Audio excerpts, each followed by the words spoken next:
Magandang umaga mga kahuan, narito na ating ulat panahon ngayong araw sa Pilipinas.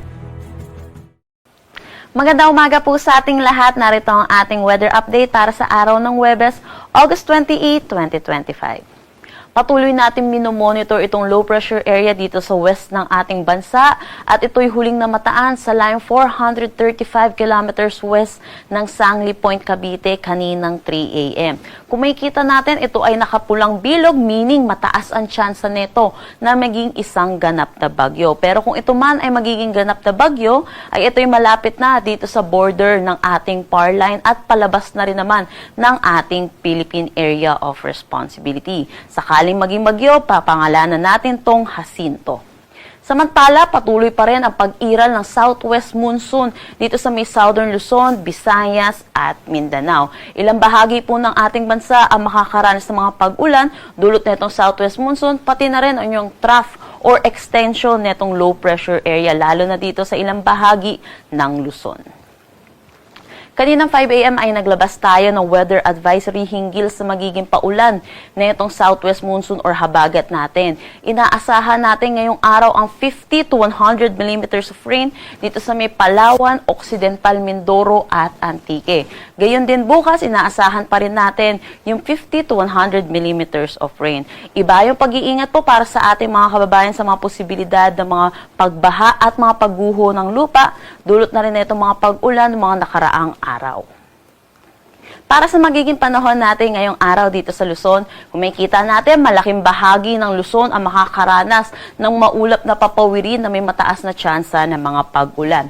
Dito sa may Ilocos Region, Cordillera Administrative Region, ilang bahagi ng Central Luzon, dulot ito ng trough or ng extension nitong low pressure area natin dito sa West Philippine Sea.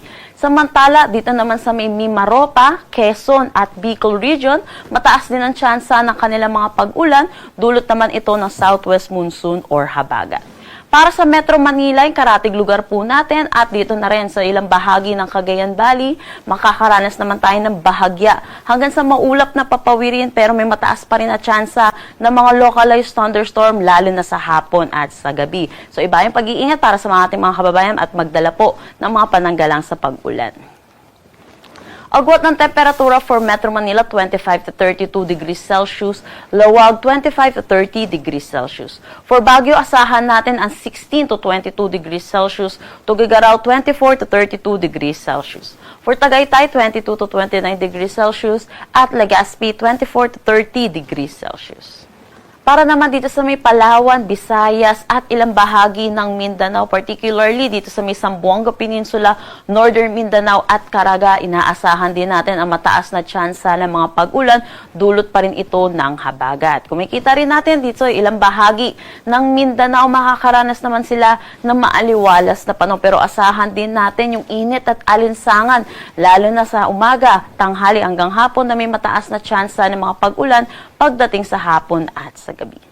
Agwat ng temperatura for Puerto Princesa at Kalayaan Islands, 25 to 29 degrees Celsius.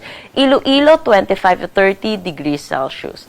Tacloban, 25 to 31 degrees Celsius. Cebu, 25 to 30 degrees Celsius. Zamboanga at Cagayan de Oro, 23 to 31 degrees Celsius. At Davao, 24 to 32 degrees Celsius. Wala naman tayong nakataas na anumang gale warning sa anumang seaboards ng ating bansa. At ang sunset mamaya ay 6:11 p.m. Para sa karagdagang impormasyon, bisitahin ang aming mga social media pages